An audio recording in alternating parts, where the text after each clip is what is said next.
La première version de Gravity, quand on l'a créée, on gérait uniquement les appels HTTP, donc des requêtes REST, SOAP classique. Tu as une prise qui est là. Donc ça, c'est la première version, on va dire, le début de la plateforme Gravity. Et David reviendra un petit peu aussi sur l'évolution du produit. Et bonsoir. Oh, vas-y, rentre. Et sur les dernières évolutions autour des différentes années avec lesquelles on a fait évoluer le produit. Donc maintenant, on est sur une plateforme qui permet de gérer les API synchrones, les API asynchrones. On va pouvoir définir les différents points d'entrée, les différents points de sortie de son API. Voilà, on permet de faire pas mal de choses. Je ne vais pas aller plus loin sur les explications de ce que fait Gravity. Si vous avez des questions, on sera là sur le produit en tant que tel, sur ce que fait la plateforme, si ça vous intéresse. On sera là pour y répondre tout à l'heure. Donc ça, c'est quelques chiffres voilà, qu'on présente sur nos slides. Ce dont on va parler, entre autres, aujourd'hui, en termes de croissance, c'est aussi la partie levée de fonds. Donc on a fait 2 levées en 2021, à l'été 2021 et en septembre 2022, pour un total de 42 millions. Mais on viendra dessus aussi tout à l'heure. Et ce qu'on va vouloir partager avec vous, c'est l'aventure Gravity, comment on est parti de 4 pour arriver à ça aujourd'hui. Gravity, en tant qu'entreprise, encore une fois, c'est environ une centaine de salariés dans le monde, donc sur 5 pays, les US, France, Irlande, Suède et UK. 5 fuseaux horaires. En Europe, c'est simple, on n'en a que 2, mais aux US, on en a 3. On en a 4, pardon, aux US. Et donc, vous vous doutez bien que c'est sympa de se dire qu'on a une boîte avec des salariés un petit peu partout, mais ça vient aussi avec son lot de problèmes, de contraintes, on va dire, qu'on évoquera aussi aujourd'hui. Et enfin, ce dont on va parler aujourd'hui, on ne va pas vous expliquer la recette du succès. On avait eu ce thème-là en se disant est-ce qu'on parle d'une success story ou quoi que ce soit. On n'est pas là pour vous expliquer ce qu'il faut faire, ce qu'il ne faut pas faire. On est là pour vous partager ce qui nous est arrivé à nous. On n'a pas de bouquin à vous vendre ou de leçons, de cours en ligne pour devenir un super entrepreneur. Voilà, on va essayer d'être le plus transparent et vous expliquer par quoi on est passé et ce qu'on pense avoir réussi et là où on a certainement aussi fait des erreurs.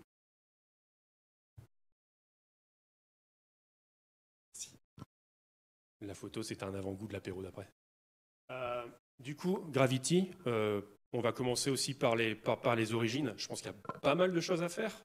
On est aujourd'hui en 2022. Gravity, finalement, ça existe déjà depuis un certain bout de temps, pour ceux qui connaissent.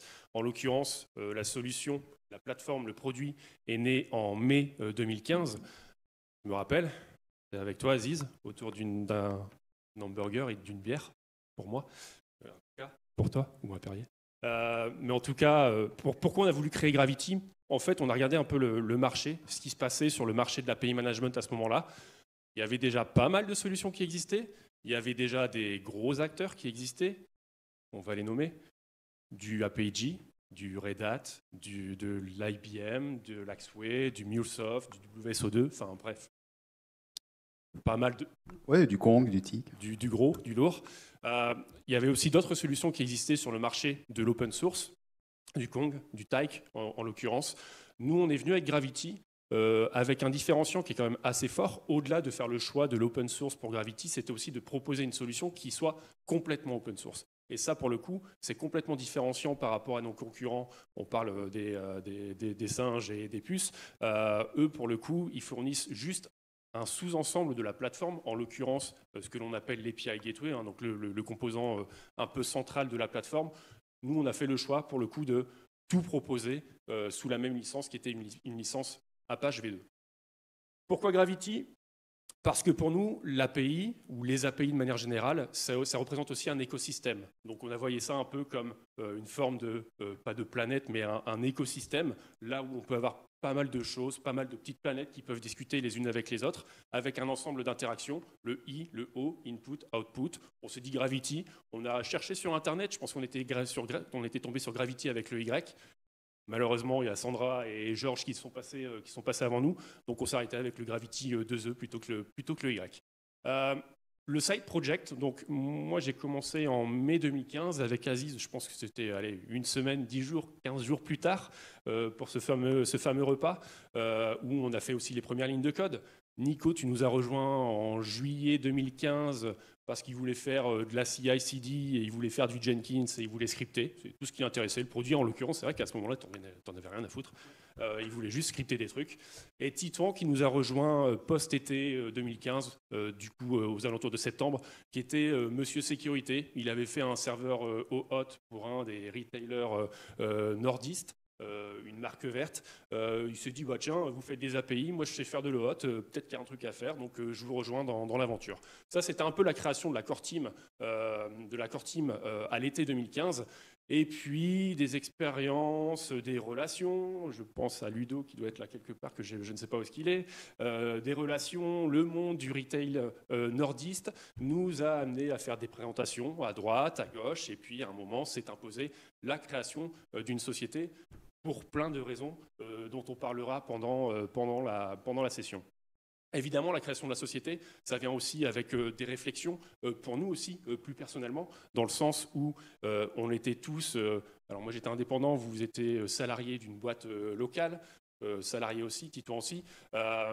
Donc il y a pas mal de choses qu'il faut revoir aussi, hein, c'est-à-dire que nos statuts personnels, on doit aussi potentiellement personnels, professionnels, on doit les revoir. Le statut de la boîte, réfléchir à un statut de boîte quand on crée quelque chose, c'est des vraies problématiques, c'est des vraies questions. Et il y a des questions auxquelles on n'a toujours pas de réponse finalement à l'heure actuelle. En tout cas, on a dû revoir au fur et à mesure. Une des chances finalement que l'on a eu chez Gravity, c'est qu'on a un écosystème. Et je vais les nommer, hein, c'est l'AFM, ce sont les muliers, ici sur la métropole lilloise, des gens qui nous ont quand même fait plutôt confiance, ou même qui nous ont fait confiance, et qui ont fait confiance en une petite boîte de 4 personnes, avec peut-être une bonne solution, enfin moi personnellement j'en suis persuadé, qui a fait aussi la force et une réussite, une forme de sponsoring de ces entités-là au tout début de l'aventure de Gravity. Là, du coup, on était en janvier 2016, la création de la société.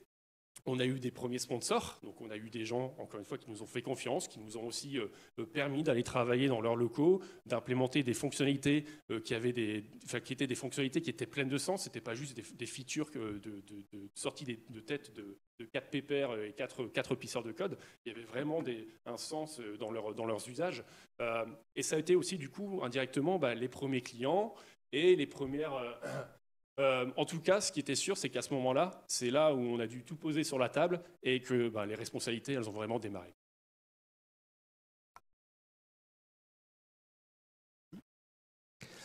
Donc, comme le disait David, c'est bien de se lancer, on croit en son produit, on est motivé, on fait plein de choses, mais c'est important aussi d'avoir des utilisateurs. C'est pas le tout de le faire dans son coin et d'imaginer ce qui pourrait être utile pour les autres. Et nous, on a eu la chance, comme le disait David, de pouvoir avoir un premier utilisateur, qui est Auchan, avec lequel on a pu nouer on ne va pas dire un partenariat, parce que ce n'est pas un partenariat, mais on a pu trouver en face de nous des gens qui nous faisaient confiance.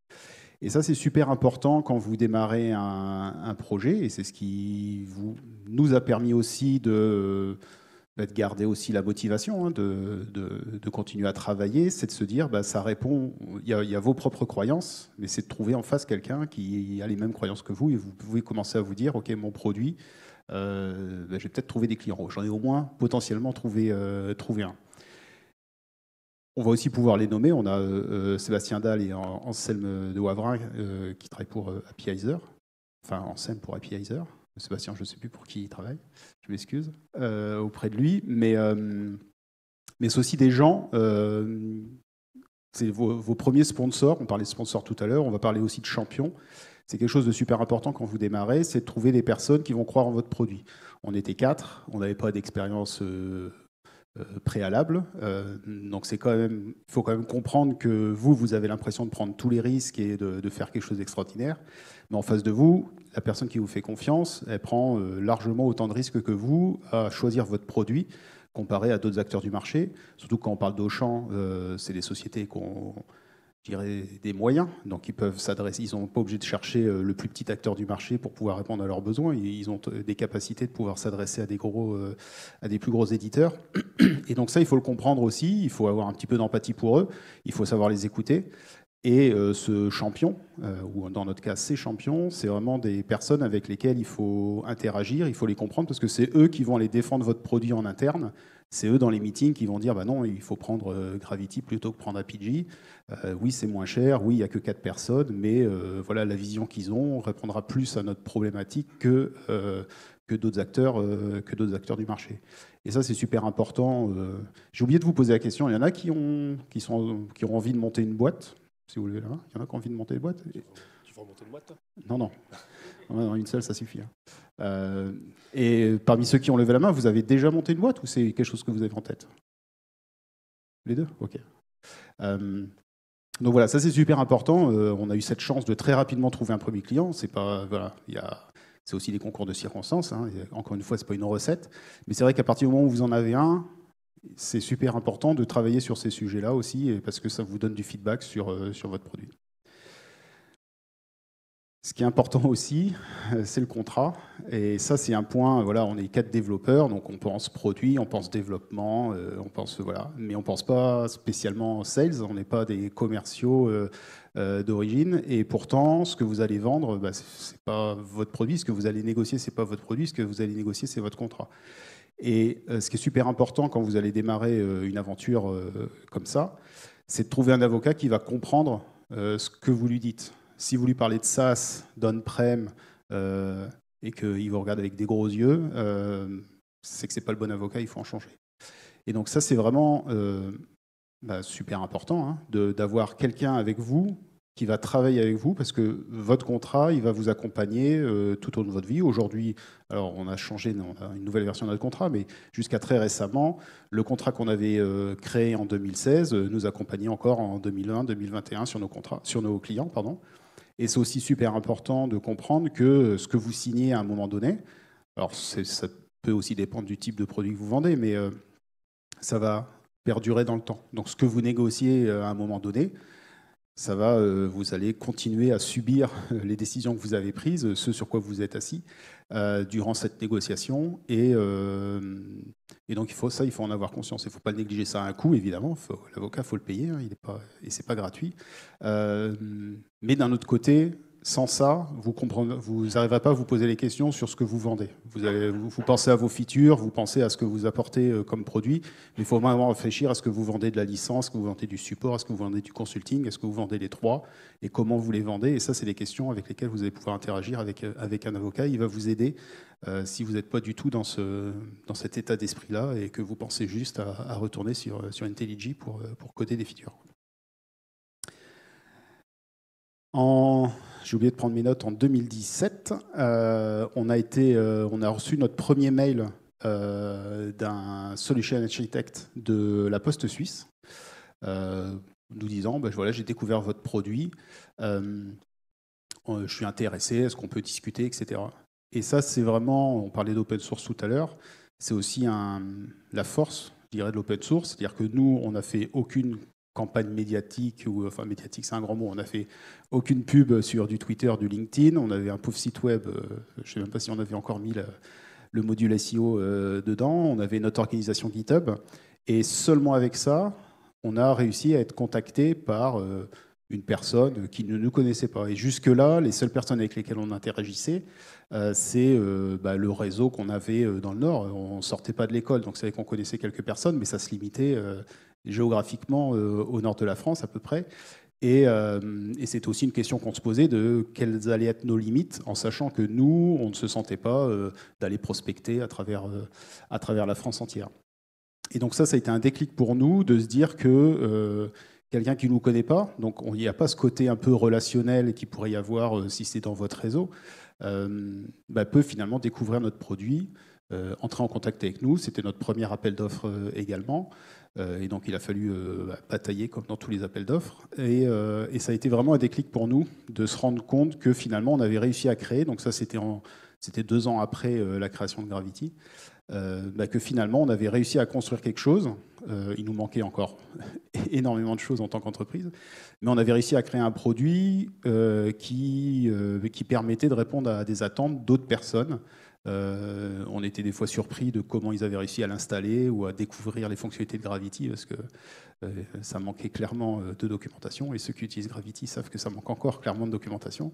Mais voilà, c'était vraiment un point super important pour nous, et un déclic un petit peu psychologique de se dire, voilà, on commence à avoir créé quelque chose qui sort du cadre de notre réseau du Nord, quoi.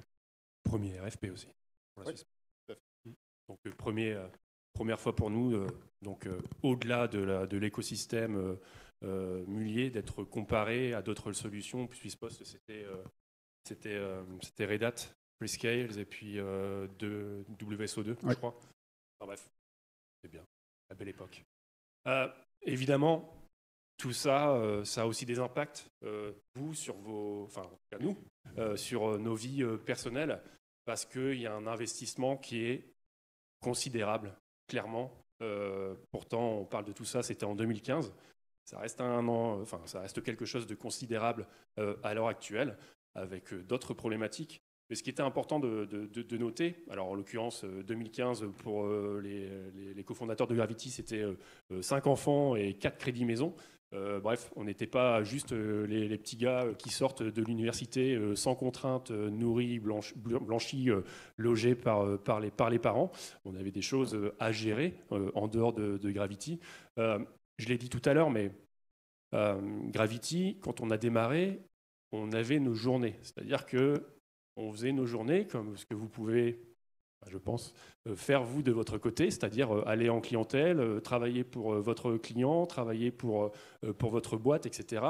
Et nous, finalement, notre journée Gravity commençait le soir, après le repas, ou au moment de l'apéro, peut-être juste avant, un bisou aux enfants, et puis on était reparti pour une demi-journée de travail, peut-être une journée de travail pour des nuits qui duraient, je ne sais pas moi, jusqu'à 2 heures, 3 heures. Je me rappelle de release de Gravity qui pouvait durer pendant 1h30, 2 heures. Bref, on se couchait très tard pour se lever très tôt pour assurer le lendemain. Et tout ça, finalement, ça a quand même des impacts, vous, sur votre vie personnelle vis-à-vis de vos familles respectives. Ça a aussi des impacts, vous, physiquement. Hein. Clairement, il y a aussi des choses à tenir physiquement. Les petites nuits qu'on a enchaînées pendant plusieurs années. Hein. Je ne pense pas que ce soit des semaines 2-3 ans, ou des mois. Hein. Donc, avec des gens, je crois, qui nous disaient mais vous avez des cernes jusque-là. Mais oui, effectivement, mais c'est toi. Seb qui disait mais on vous a vu, on a pris un repas avec vous, et vous aviez l'air de morts-vivants ou de zombies. Ouais, certes. Mais tout ça pour dire qu'effectivement, ça a des impacts. Et ce qui est important dans ce genre de démarche, dans ce genre d'aventure, c'était aussi d'embarquer votre famille, la vie de famille, parce que évidemment, ça vient avec son lot de contraintes. C'est pas une contrainte, mais en tout cas, il faut faire avec. Et si vous n'avez pas le support des vôtres, si vous n'avez pas le support de votre conjoint, clairement, ça va être compliqué de pouvoir allier tout ça bout à bout. Il y a aussi le risque financier, qui était quand même plutôt limité et mesuré pour nous, dans le sens où effectivement, on tirait notre journée, on avait notre salaire à la fin du mois, tout allait bien. Pour nous, c'était que du plus. Donc en gros, c'était un pari que l'on faisait sur l'avenir. On ne savait clairement pas où est-ce que ça allait nous mener. Alors effectivement, juste à temps qu'on commence à signer des contrats et qu'on se dise finalement, il y a des choses qui bougent. On va peut-être pouvoir revoir aussi nos statuts à l'un l'autre. Clairement, Gravity, au début, on n'avait absolument pas les moyens de payer 1, 2, 3, 4 personnes. Enfin, aucun de nous, finalement. Hein. Ça arrivait sur le tard et je pense qu'on s'est dit qu'on s'est payé pour la première fois on l'a dit, mais j'ai déjà oublié. Ouais, je crois que c'est 2018. 19 Non, je crois que c'est 18. 18-19. Bref, entre 2018 et 2019. Voilà. Non, peut-être 2018. En tout cas, c'est pas arrivé tout de suite. Ça veut dire que pendant toutes ces années-là, il y a aussi un certain nombre de sacrifices à faire, ou en tout cas, de mieux gérer ce que vous faites au quotidien pour vous assurer votre boulot. Juste un truc que je voudrais rajouter, c'est qu'on parle de risque limité, il n'y a plus de batterie. Non, c'est possible. Hein. Si, c'est bon. C'est aussi, il faut voir qu'on est dans un milieu où on est quasiment en plein emploi. Hein. Tout le monde cherche des développeurs. Enfin, je sais pas, qui est développeur dans la salle?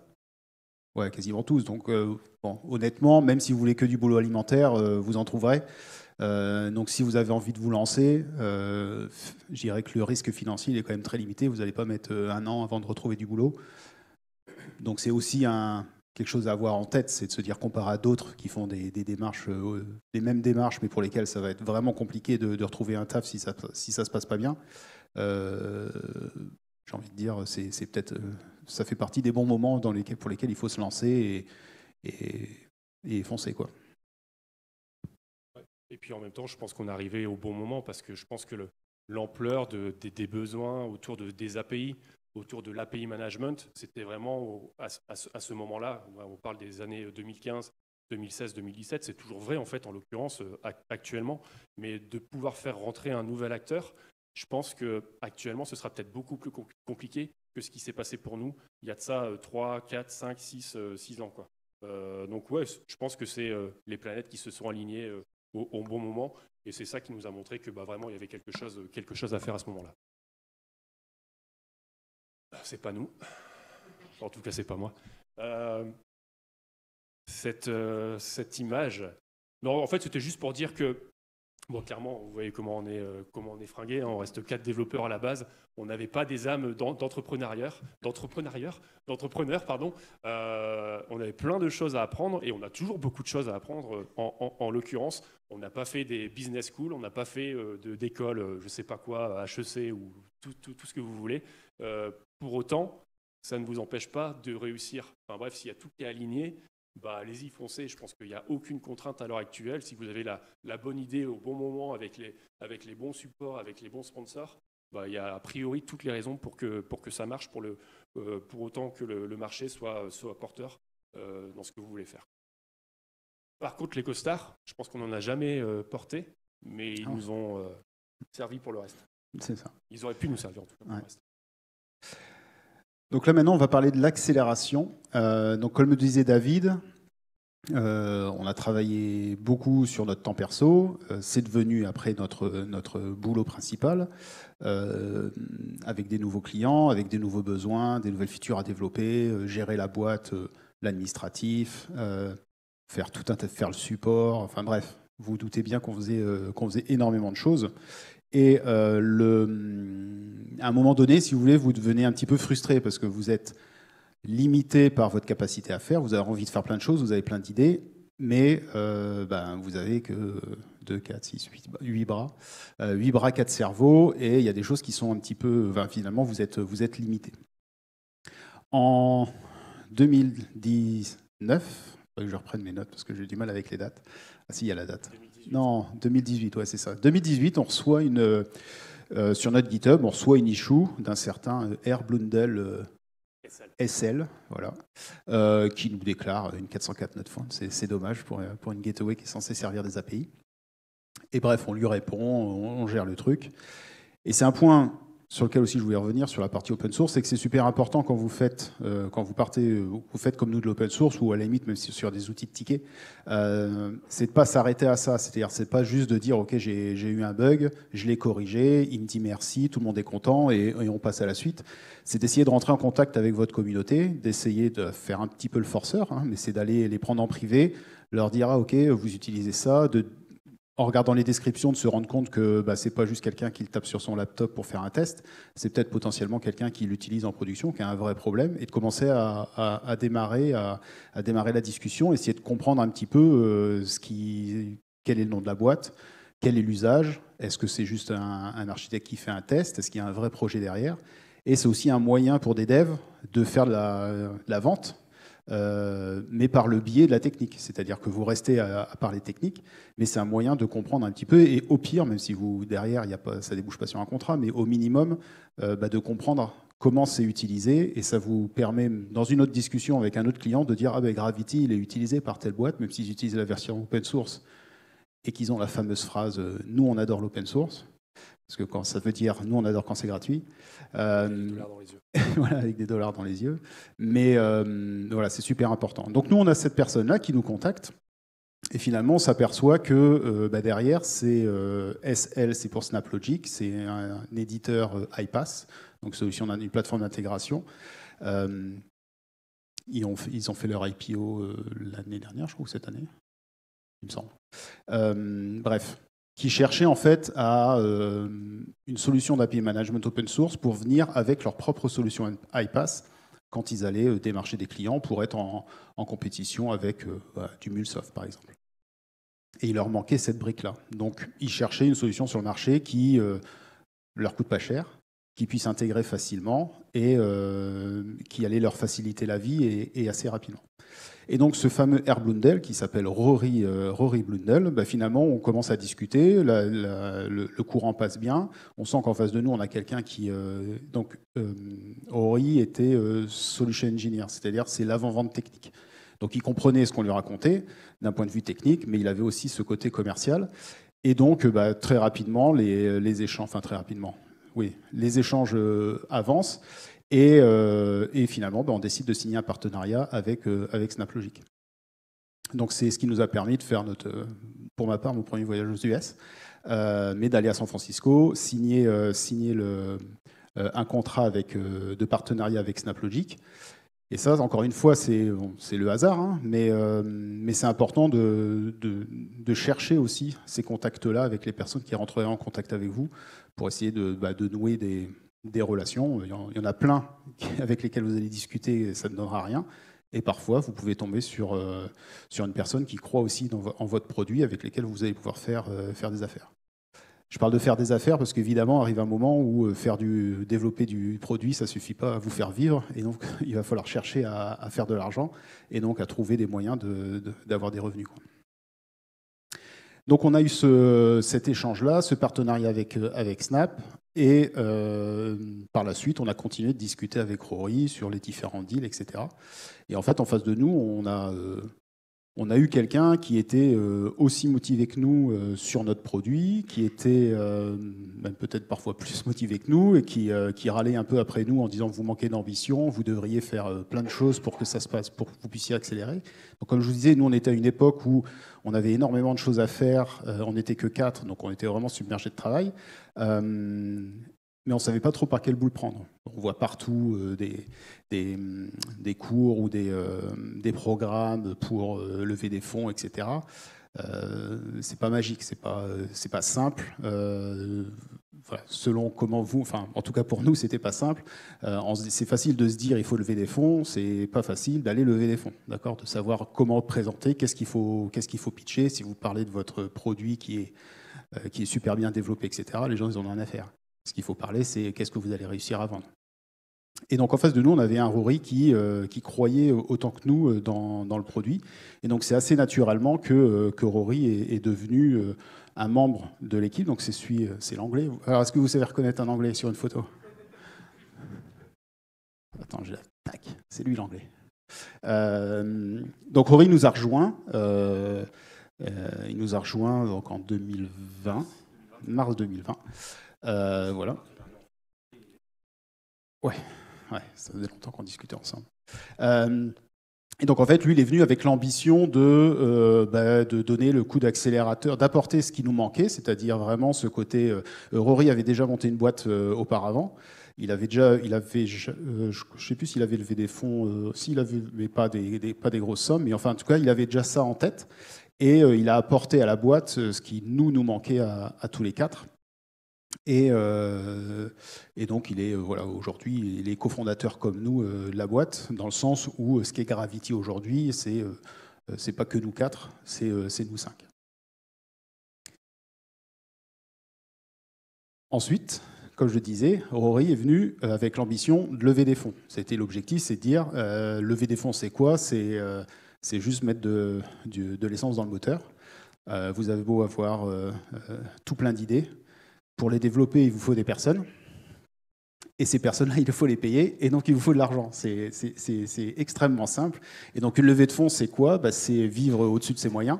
C'est faire en sorte que des gens vous donnent de l'argent que vous n'avez pas encore gagné pour que vous puissiez développer les produits qui, à terme, vous permettront de gagner de l'argent que vous espérez, enfin, faire du chiffre d'affaires que vous espérez faire, quoi. Et donc, j'ai mis leurs photos à gauche, parce que c'est vrai que c'est important. Souvent, on entend...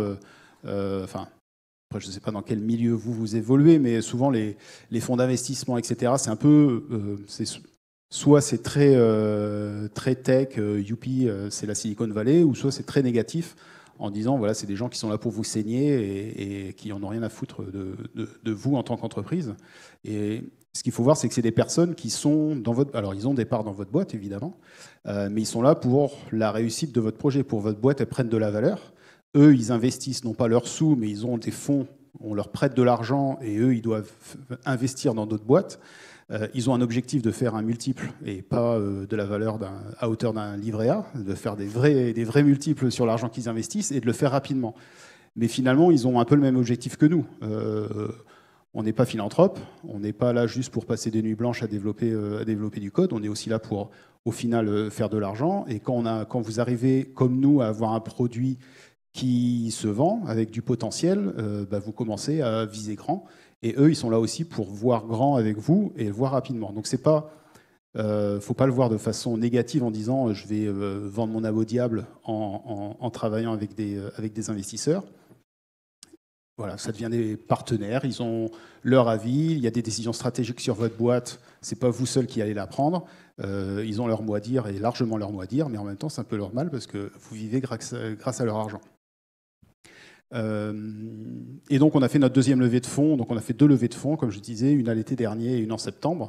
Et là ce que vous voyez à droite, c'est l'équipe de management, on était à New York et on a fait notre pub, et c'est vrai que comme ça a l'air super, ça a duré un quart d'heure.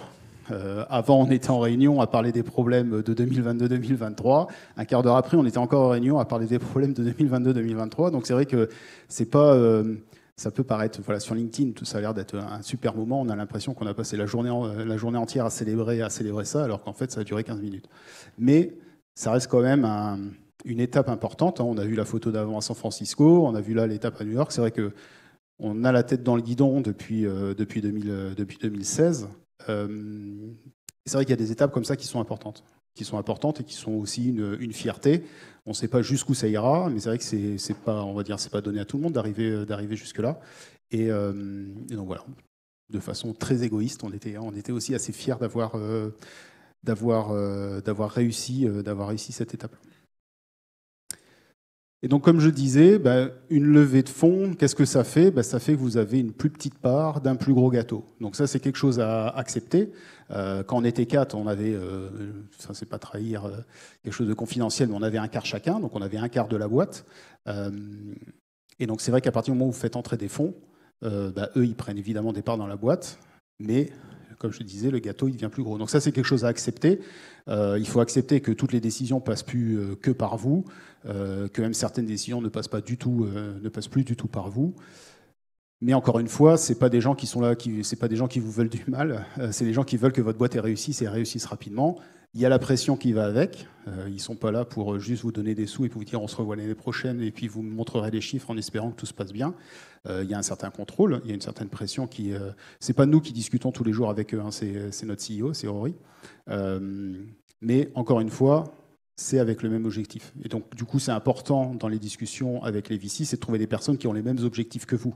L'objectif, c'est pas une fois que vous ont versé les sous sur votre compte en banque que dès le premier meeting, il faut se rendre compte que les personnes, elles ont une vision complètement différente de ce que vous avez envie de faire. Et c'est aussi, ce ne sont pas les VC qui vont vous dire ce que vous devez faire. Ils vont plutôt juger ce que vous proposez et puis vous dire non, là, tu te trompes, il faut faire différemment. Revois ta copie, on va dire. Mais ce n'est pas eux qui vont diriger la boîte à votre place. Donc ça reste quand même notre boîte, c'est quand même nous qui prenons les décisions et qui drivons, on va dire, là où on veut aller. Mais évidemment, c'est soumis à la validation du board et donc c'est soumis à la validation des personnes que vous avez vues juste avant. Et puis d'ailleurs, pendant les board meetings, c'est vrai que les investisseurs, ils sont là, ils interagissent beaucoup sur les aspects financiers quand même. Donc nous, on fait les board meetings avec les investisseurs et puis le top management de Gravity. Et c'est plus sur ces aspects-là que sur les aspects purement produits, quoi. Je pense qu'il y a aussi une certaine confiance de ces gens-là vis-à-vis de nous, vis-à-vis de la vision que l'on veut donner et le futur d'un point de vue vraiment purement produit, pas forcément juste la société en tant que telle. Et finalement, c'est un bon mix. Et c'est vrai que, en tout cas pour nous, de notre point de vue, ça se passe hyper bien avec les investisseurs que l'on a choisis. Du coup, c'est vrai qu'on a fait un focus plutôt important sur la société, mais évidemment, la société, on a aussi besoin de délivrer du produit, on a besoin de délivrer de la feature, et tout ça, c'est un peu aussi le nerf de la guerre quand on a une boîte de software comme Gravity. Allez, vous avez. Hop. On a eu plein d'interrogations quand on a créé Gravity. Alors évidemment, la première, ça a été le fait de choisir ce mode, j'ai envie de dire, open source. Ça a été très structurant pour nous. Pourquoi ? Parce que, on l'a dit, sur le marché, il y avait déjà pas mal de choses qui existaient.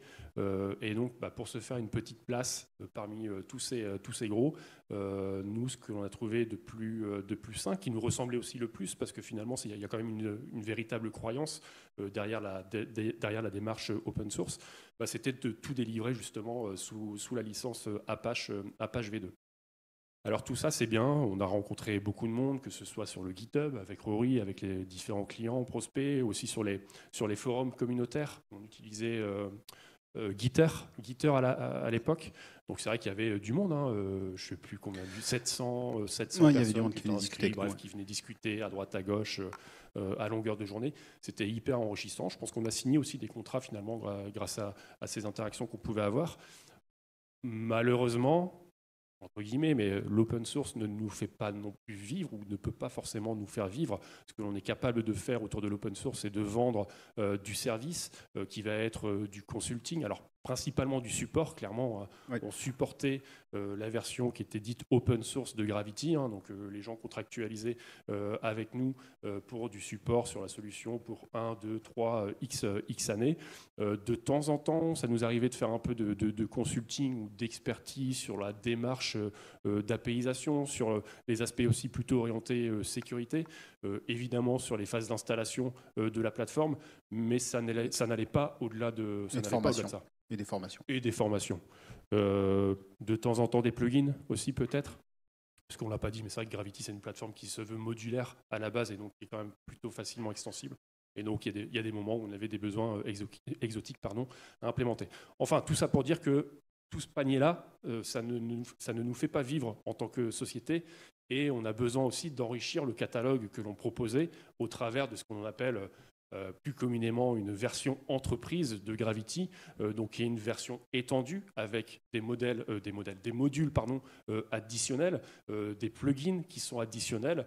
Et pour nous, tout l'objectif était de trouver une bonne balance entre nos croyances et finalement ce pourquoi on devait pousser, parce que clairement, on a nos petits copains investisseurs derrière nous qui nous disent quand même, malgré tout, il faut faire du revenu, et c'est pour ça que nous, on a signé, c'est pas juste pour faire de l'open source, quoi. Par contre, les mecs sont quand même très intelligents, parce qu'ils savent que le channel open source, c'est un channel, c'est de l'inbound aussi en termes commerciaux, c'est-à-dire que toute la force commerciale, elle ne passe pas que par le marketing, elle passe aussi par les gens que vous allez rencontrer sur les channels communautaires, sur les forums. On utilise quoi maintenant, le forum ? Je ne sais même plus comment ça s'appelle. Discourse. Bref, un truc. Vous connaissez peut-être. Plus Gitter.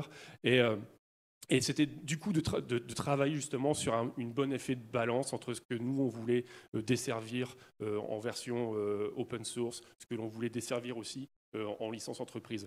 L'OSS, je pense que ça a été bénéfique, alors notamment pour des gens qui sont là dans la salle, notre retailer nordiste, c'est que les mecs, ils souscrivaient à du contrat Gravity. Donc c'était 4 pépères qui étaient en face, en l'occurrence à minima nous 3. Et c'était aussi pour eux un pari sur l'avenir, comme ça pouvait l'être pour nous au final, avec son lot de responsabilités. Mais en tout cas, le côté open source et le fait que toutes les sources étaient distribuées aussi au travers d'une organisation GitHub, ça les a rassurés en se disant, tiens, effectivement, on va faire le pari d'aller chez Gravity, on va faire le pari de faire confiance à ces 4 personnes-là. Advienne que pourra. En tout cas, si demain ça se passait mal, on peut toujours compter sur les sources qui sont à notre disposition s'il fallait reprendre d'une façon ou d'une autre le produit et l'internaliser ou en faire ce qu'ils voulaient, quoi. Donc pour le coup, c'était quand même hyper intéressant et stratégique au-delà de l'aspect purement nos croyances à nous. Une des complexités, enfin c'est pas une complexité parce qu'en même temps ça fait partie de la réussite de Gravity, mais c'est aussi de trouver le bon effet balancier entre la vision de nos clients et la vision que l'on a de nous-mêmes et de notre marché et de ce que l'on veut tirer de Gravity pour le futur. On l'a déjà dit tout à l'heure par rapport au champ, mais on pourra en citer d'autres, c'est qu'au début, on avait des clients qui étaient quand même de véritables sponsors, qui étaient au-delà du simple client et qui nous ont permis aussi de construire une solution qui était bâtie sur leurs exigences et leurs contraintes à eux et qui n'étaient pas forcément des fonctionnalités qui sortaient de nous, de notre tête, en se disant super, on va avoir les meilleures performances du monde sur la gateway, où on va avoir une policy qui fait papa et maman. Enfin bref.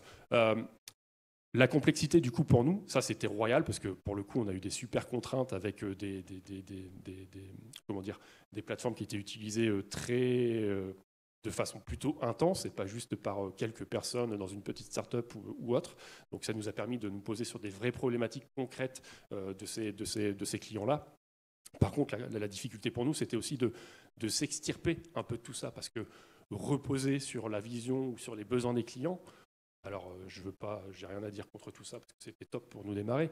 Mais par contre, ce n'est pas ce qui va vous permettre de consolider votre propre vision de votre marché sur les années à venir. Il faut quand même toujours être à minima en avance de phase pour vos clients, pour pouvoir continuer à leur délivrer des features et qu'ils puissent potentiellement être en capacité de rallonger un peu la monnaie pour dire ah ouais, ce module-là il a l'air top, il nous faut. Mais c'est aussi nous, notre positionnement sur le marché, sur des Magic Quadrant ou tout ce genre de choses où on se dit bah oui, Gravity, on a des choses à pousser, on a des choses qui vont aussi nous démarquer de nos concurrents sur ce marché de l'API ou de l'API management. Et pour le coup, Nico t'en a parlé au tout début, si vous vous rappelez les deux belles slides du début sur l'offre entre guillemets produit et les différents protocoles. Je ne sais pas si vous vous rappelez des différentes boîtes. Là, on est sur un créneau qui est pour le coup très très différenciant par rapport à nos concurrents, que l'on appelle l'API management event native, qui n'est plus juste un proxy request response, mais qu'on va travailler sur des systèmes événementiels avec des sources de données qui sont plus hétérogènes d'un point de vue protocolaire, que ce soit du Kafka, que ce soit on a le droit de le dire, du JMS, du MQTT, des device IoT et tout ce genre de choses, quoi. Et ça, pour le coup, Gravity, on est les seuls à le pousser. Et tout ça sous l'égide de ce qu'on appelle l'API management. Tout ça pour dire que la vision, le futur, c'est hyper important. Alors évidemment, ça reste des paris. On n'est pas devin, on n'est pas magicien, on essaye de faire au mieux le mieux.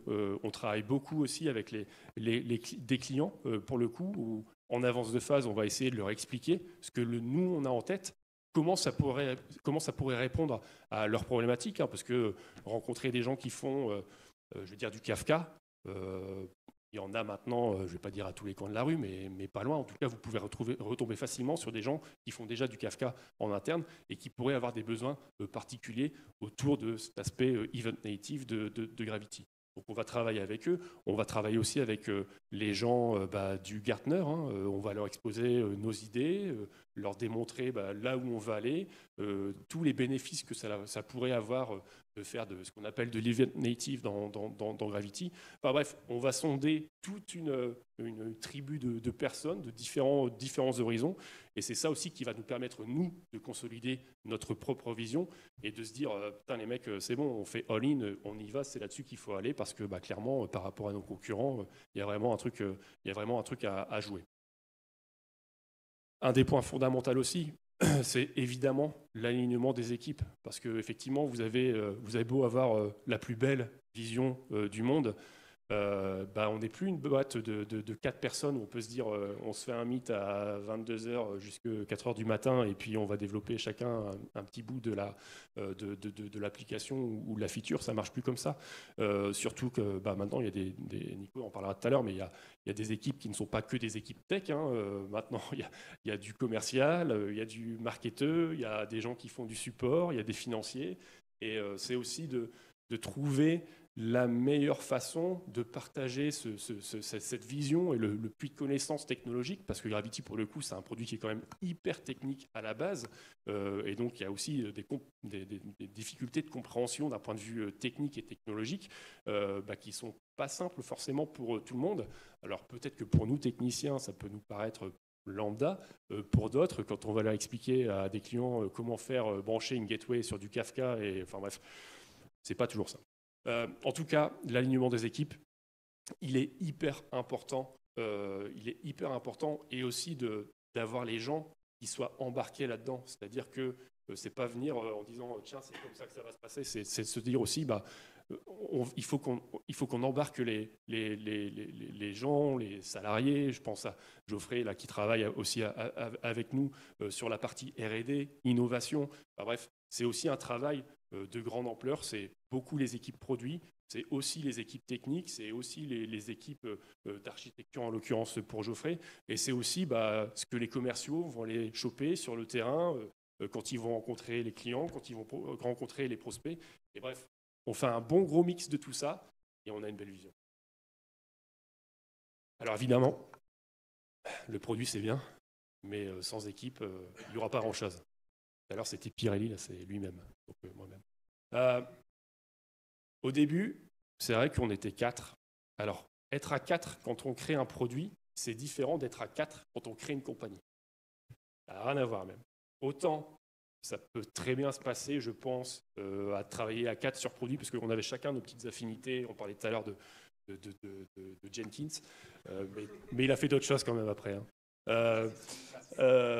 Aziz, je ne sais plus ce que tu faisais, toi. Tu nous apportais le café à ce moment-là. Alors, tout ça pour dire que créer un produit, je pense qu'au début, ça s'est super bien passé. Ça se passe toujours bien actuellement. C'est vrai que c'est mal dit en fait, mais la société, c'est différent parce qu'on pourrait se dire, tiens, être seul cofondateur ou du coup seul fondateur d'une boîte, ça vient avec plein de choses, ça vient avec plein de responsabilités, ça vient avec plein de difficultés. Il y a des moments où on a envie aussi de pouvoir déléguer. Deux, peut-être que c'est un bon compromis. Personnellement, 4, j'ai jamais entendu vraiment de boîte où il y avait 4 cofondateurs. On ne peut pas dire que ce soit simple tous les jours. Maintenant, je pense qu'il y avait quand même un objectif qui était clair et partagé entre nous.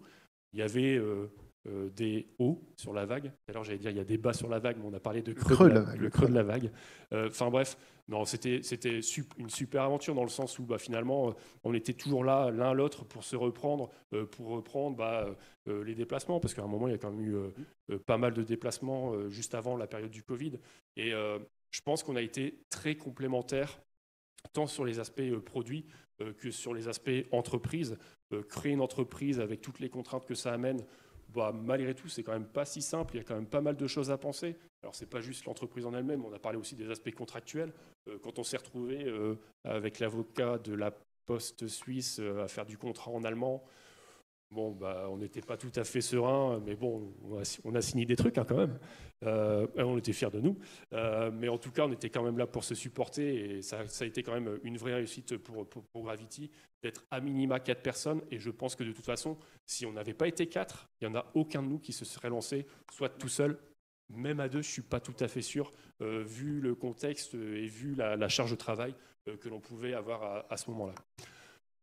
Malgré tout, maintenant, on est une centaine de personnes, donc forcément, ça n'a plus rien à voir. On a d'autres problèmes, j'ai envie de dire. Ce qui est sûr, c'est qu'à un moment, on a dû faire un petit jump et se dire c'est bon, il faut qu'on y aille. À 4, c'est plus possible. À 4, c'est plus tenable. Et il nous faut notre premier salarié.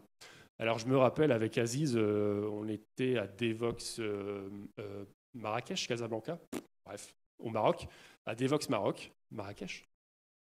Voilà. C'est pour ça qu'il n'est pas monté sur scène. Je pense que c'était Marrakech, pardon. Et bref, tout ça pour dire qu'en fait, c'est là qu'on s'est dit il nous faut vraiment notre premier salarié parce que là, c'est plus tenable. On a fait cette petite photo et finalement, on a vu les vautours se dire putain, Gravity, ça a l'air trop bien. En fait, ils prennent des photos devant des piscines et c'est vraiment là que j'ai envie de travailler, quoi. Ça a marché, franchement. On a eu du monde sur Twitter qui est venu, pour lesquels on a fait des interviews. Ce qui est intéressant, c'est que alors là, vous avez la photo de Harry Potter un peu plus jeune. C'est juste une boutade, mais il n'est pas là dans la salle. Mais c'est notre premier salarié qui s'appelle Florent, qui nous a rejoint en mai 2018. Non. 2019. 2019. Et donc la photo tombe à plat, mais il ressemble, il a des faux airs d'Harry Potter. Voilà, c'était une private joke sans lui. J'en ai profité. Du coup, ce qui était intéressant quand même, c'était que nous, on se connaissait déjà d'avant Gravity. D'accord, c'est pas comme si on s'était rencontrés dans un bar, on s'est dit putain, on va faire une solution d'API management autour d'une bière ou d'un Perrier, et il y a un truc à faire, quoi. On se connaissait déjà de boîtes au préalable. Aziz, on se connaissait, c'était un stagiaire, quoi. Qu'est-ce que j'allais dire ? Et Florent, du coup, Florent, on ne connaissait pas. voilà, c'était pas quelqu'un de notre réseau, on va dire. Ça a été une démarche de lui-même. Et malgré tout, alors pour nous, c'est une vraie responsabilité quand même. Un premier salarié, c'est une étape considérable de notre point de vue. Maintenant, pour lui, je pense que ça l'a été tout autant, parce que rejoindre une équipe de 4 pépères qui se connaissent sur le bout des doigts, qui auraient pu passer des nuits ensemble pour coder. Qui passaient des nuits ensemble. Qui passaient des nuits ensemble pour coder, s'intégrer dans cet environnement-là, je pense que c'était loin d'être simple. Et même pour lui, je pense que c'était un sacré pari sur l'avenir. Florent, il est toujours avec nous à l'heure actuelle. Et je pense qu'on peut dire qu'il s'épanouit chez nous. Et je pense que c'est lui qui fait du Jenkins maintenant. Enfin, on ne fait pas de Jenkins, mais en tout cas, il fait du CI/CD à ta place. C'était notre premier salarié. Alors évidemment, pour qu'on atteigne une boîte de 100 personnes, de presque 100 personnes, il a fallu enclencher pas mal de choses. On peut parler du mode remote chez Gravity. Il y en a beaucoup qui se sont lancés au remote au moment de l'ère Covid, malheureusement. Nous, on ne l'a pas attendu. C'est-à-dire que Gravity, ça a toujours été une boîte qui était full remote. Alors, ce n'était pas compliqué. On était tous plus ou moins sur l'île. Donc, on pouvait se rencontrer quand vous voulez au Pizza dell'Arte du mardi midi avec un verre de Montepulciano. Mais il a fallu quand même enclencher le recrutement de toutes ces personnes. Alors, Geoffrey, je pense que tu n'arrivais pas longtemps après, peut-être décembre 18, 19. Peu importe, 9. Je ne sais plus ce que j'allais dire. Remote. Tout dit remote. J'ai tout dit remote. Remote, recrutement aussi international, parce que pour le coup, on l'a dit au tout début, mais Gravity, c'est pas juste français. Donc là, il y a quelques collègues de la métropole lilloise. On a aussi des collègues qui sont à Grenoble. La complexité dans tout ça, c'est aussi de jouer. Alors jouer, c'est un gros mot, mais les interlocuteurs que l'on a en face de nous, quand ils ne sont pas français, ce sont soit des Anglais, soit des Américains, soit des Suédois. C'est-à-dire que chacun, dans sa démarche de travail, dans la relation, dans les échanges, etc., chacun vient avec sa propre culture. C'est-à-dire que nous, Français, quand on est en meeting, on est en mode bélier, on peut couper la parole très facilement, sans lever la main, sans je ne sais pas quoi. Enfin bref, quand on a envie de dire quelque chose, on dit ce qu'on a à dire, quoi. Tandis que pour nos amis anglais et surtout nos amis américains, il n'y a pas de tout ça, quoi. C'est bonjour monsieur, on lève la main, il y a un ordre, il y a une file d'attente où les gens peuvent raconter leurs petites histoires l'une après l'autre. Tout ça pour dire qu'il y a quand même des enjeux. Nous, on parle du programme de culture awareness chez Gravity. C'est aussi d'aligner toutes ces cultures de différents horizons, de différents pays, et de réconcilier tout ça. Et je pense que pour l'instant, ça se passe plutôt bien. Après, c'est sûr qu'en France, je ne sais pas si on a de la chance, mais c'est vrai qu'on a pas mal d'avantages que d'autres n'ont pas forcément, clairement, sur les aspects salariat. C'est leur problème. Mais voilà.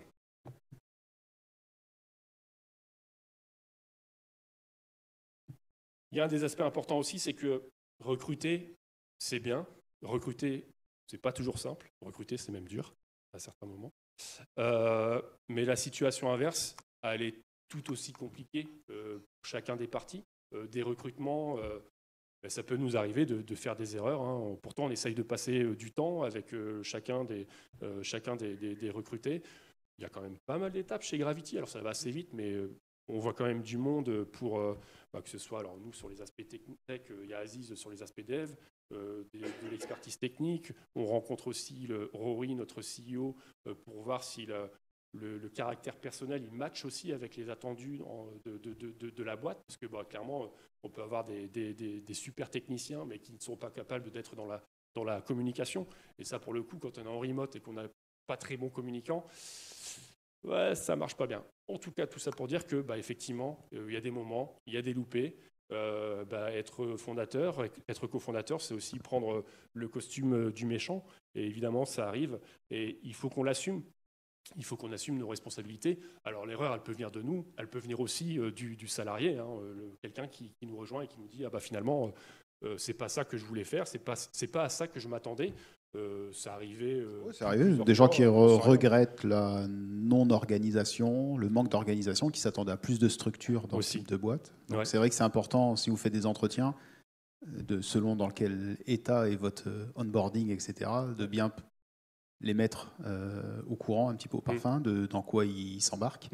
Là où c'est pas simple finalement, et ça dépend de la maturité des gens, mais Gravity, on est quand même passé de 15 personnes du coup à mars-avril 2020 à presque 100 aujourd'hui. Donc clairement, mais je pense que tu en parles juste après, c'est que c'est un bon gros jump quand même, hein, même pour nous, et que y a une organisation qui est à avoir, qui est à revoir de façon régulière, et il faut adhérer à ça, quoi. Il faut aussi faire preuve d'une certaine agilité dans ce genre de contexte, parce que voilà, encore une fois, nous on n'a pas la prétention d'être les meilleurs du monde.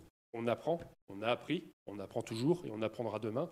Et c'est comme ça qu'on va construire quelque chose, qu'on construit quelque chose tous ensemble. Bref. Sur ce slide-là, je voulais juste rajouter que c'est important aussi de... quand vous démarrez et que vous recrutez les premières personnes, si vous vous rendez compte que ça ne matche pas, c'est pas comme dans des grosses boîtes où vous pouvez toujours trouver du boulot pour quelqu'un. On l'a tous connu, celui sur un plateau, là, on ne sait pas trop ce qu'il fait, il n'est pas super productif, mais il est sympa, etc. Le problème, c'est que vous n'avez pas l'argent pour faire ça, quoi. Et donc, il y a des moments où, malheureusement, même si la personne, humainement, il n'y a pas de problème, vous savez que ce n'est pas la personne qui va vous emmener là où vous voulez aller, sur laquelle vous allez pouvoir compter. Et ce n'est pas des situations faciles, évidemment. On ne se dit pas, tiens, on va virer les gens. Mais il y a un contexte qui fait que on peut pas tout faire, quoi. On a un nombre de personnes limité et vous avez un objectif qui est très élevé, et donc il faut aussi trouver les bonnes personnes. Donc c'est important de ne pas se tromper au moment du recrutement, parce qu'on n'a pas envie d'onboarder quelqu'un pour se rendre compte que finalement ça ne matche pas. Mais parfois ça peut arriver. Et je dirais que malheureusement, il ne faut pas trop tarder, faut pas éluder la question. C'est pas une question facile à gérer, mais c'est rare que ça se résolve de lui-même avec le temps. Les problèmes vont ne faire qu'empirer, et donc il vaut mieux gérer le problème assez rapidement plutôt que trop attendre, quoi. Pas attendre que ça n'aille plus. Du coup, je suis sûr qu'il y a une question que vous posez aussi, vous, dans votre tête, mais finalement, les cofondateurs,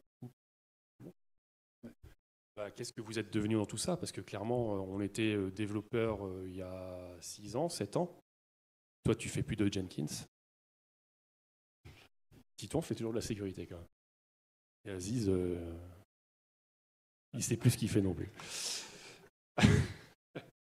Non, en fait, ce qui était important aussi à travers cette slide, c'était aussi de montrer que, effectivement, on a beau venir d'un horizon,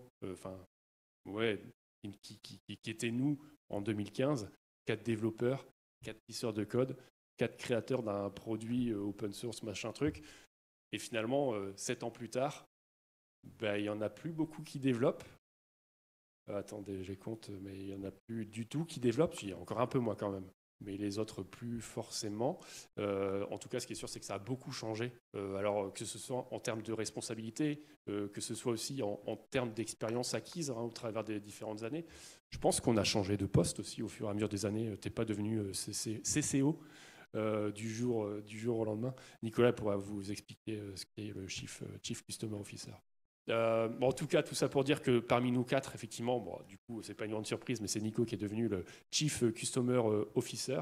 Il y en a un qui est devenu directeur du développement, un autre qui était Product Manager sur les aspects security, et vous êtes en train de monter la partie Professional Services pour s'orienter plutôt sur les aspects consulting, expertise, etc. Et puis un dernier qui est devenu Chief Architect. Donc effectivement, par rapport à nos positions initiales, c'est vrai qu'il y a des moments où on a des startups où il faut prendre tous les fondateurs, il faut leur mettre quelque part avec un C-level. Nous, on s'est retrouvés aussi là-dedans. En tout cas, moi, je parle pour moi, mais je pense que... Parle pour toi. Ok. En tout cas, moi, personnellement, je trouve qu'on s'est bien retrouvés dans ces différentes positions et dans ces différents rôles au travers de la société. Et je trouve que c'est quelque chose qui je pense que ça nous ressemble actuellement. Nico, il aime bien parler, il aime bien faire des meetings, il aimait bien Jenkins, mais c'est fini, donc il a fallu se rabattre sur quelque chose. Mais non, et en ça aussi, je trouve que c'est une expérience qui est riche, parce que finalement, on sort un peu de nos gonds, on sort de ce qu'on avait l'habitude de voir, et finalement, on arrive quand même à se retrouver dans des rôles qui sont complètement différents que ce qu'on faisait il y a 7 ans. Et ça, en ça, je trouve ça, moi, personnellement, en tout cas, je parle pour moi, je trouve ça génial.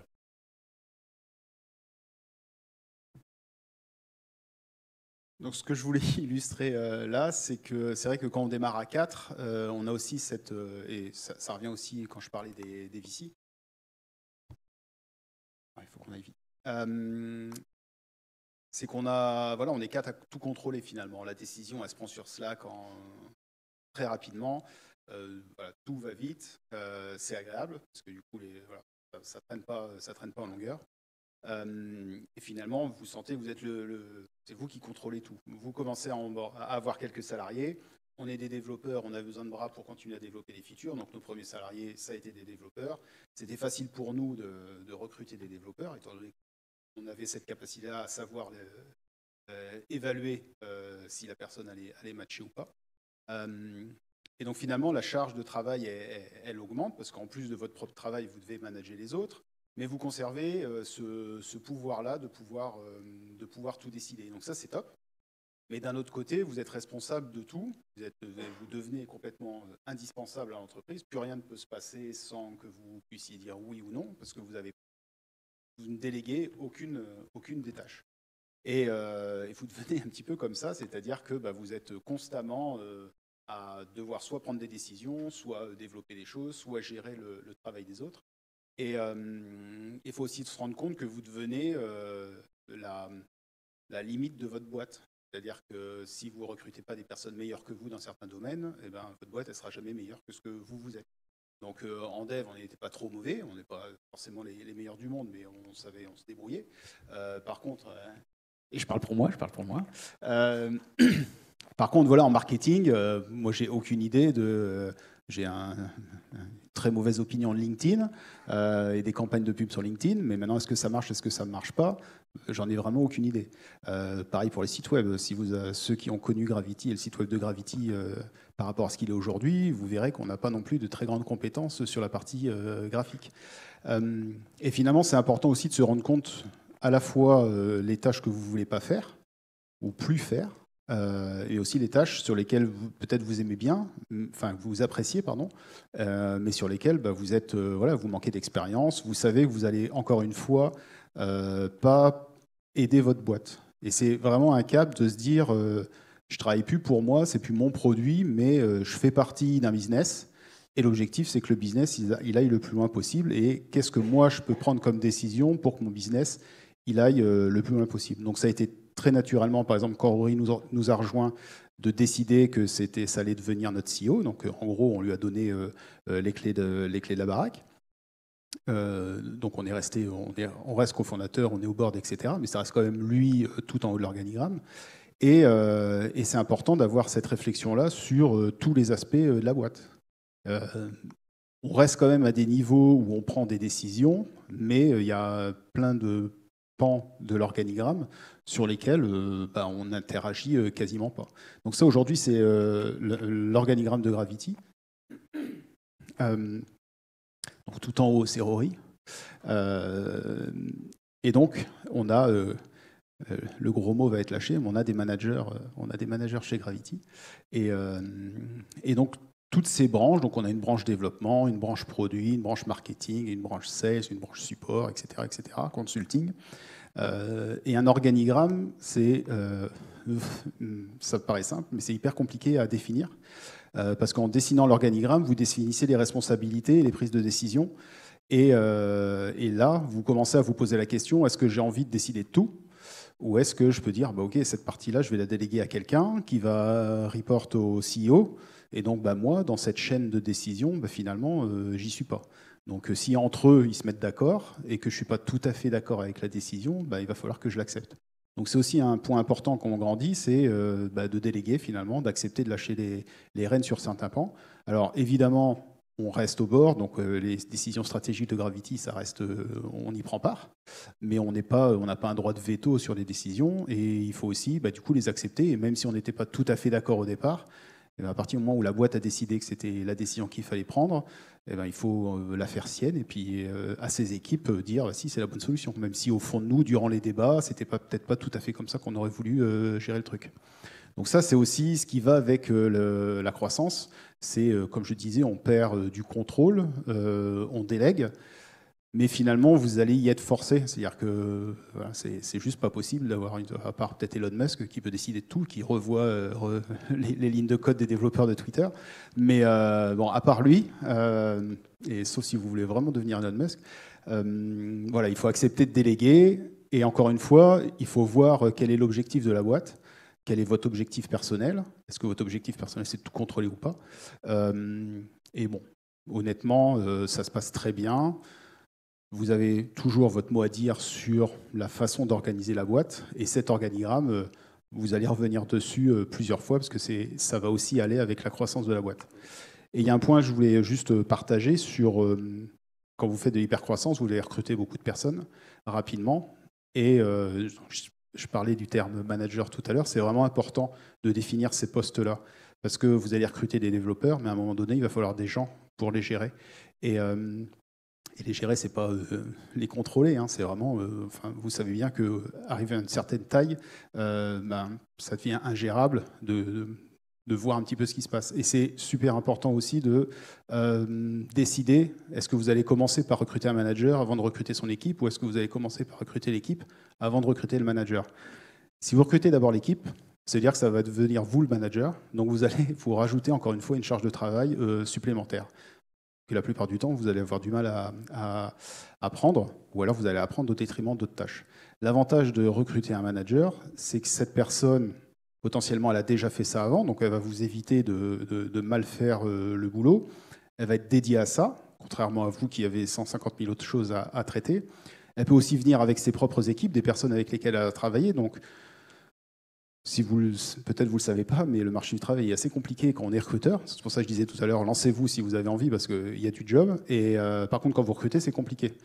Donc si vous arrivez à recruter quelqu'un qui, lui, vient avec une ou deux personnes de confiance, une personne avec lesquelles ils ont déjà travaillé, donc ils se connaissent, et vous évitez déjà toute cette partie-là de création d'unité dans une équipe, c'est top. Et surtout, vous allez pouvoir lui déléguer des phases de recrutement, designer la roadmap ou ce genre de choses. Bref, vous allez pouvoir déléguer des tâches et plutôt que vous en rajoutez. Et donc, voilà, un organigramme, c'est important. Avoir un organigramme flat, c'est bien. Mais si vous avez 15 personnes à gérer au quotidien en plus des tâches que vous avez à faire, ça va devenir vraiment compliqué, quoi. J'ai une question pour toi. Oui. Quand on a créé l'organigramme, et pour toi aussi, Aziz, tu n'as pas découvert des nouveaux métiers? Il n'y a pas des rôles, tu t'es dit, en fait, les mecs, ils sont dans ma boîte et je ne sais pas du tout ce qu'ils vont faire. Ouais. C'est le risque aussi même parfois de rencontrer des gens et vous ne savez pas exactement ce qu'ils font dans votre société. Et quand ils vous l'expliquent, ils me disent ça a l'air bien, je suis PMM. Super. Voilà, c'est dans la branche marketing, exactement BDR. quelles sont. BDR. BDR, ouais, BDR. Ouais. Bref, vous allez apprendre tout un tas de choses. Et voilà, tout ça pour vous dire qu'il y a des métiers que vous ne connaissez pas, votre boîte en a besoin. Et donc, il faut recruter les bonnes personnes qui, eux, connaissent le métier et qui vont vous aider. Et donc, c'est important de déléguer. Je voulais aussi montrer l'équipe Gravity aujourd'hui. Elle n'était pas au complète. Mais c'est, encore une fois, tout à l'heure, je vous ai montré San Francisco, je vous ai montré le Nasdaq. Et ça, c'était... Ouais, non, c'était quand? C'était en septembre. Je ne sais plus quand on a fait ça. Octobre.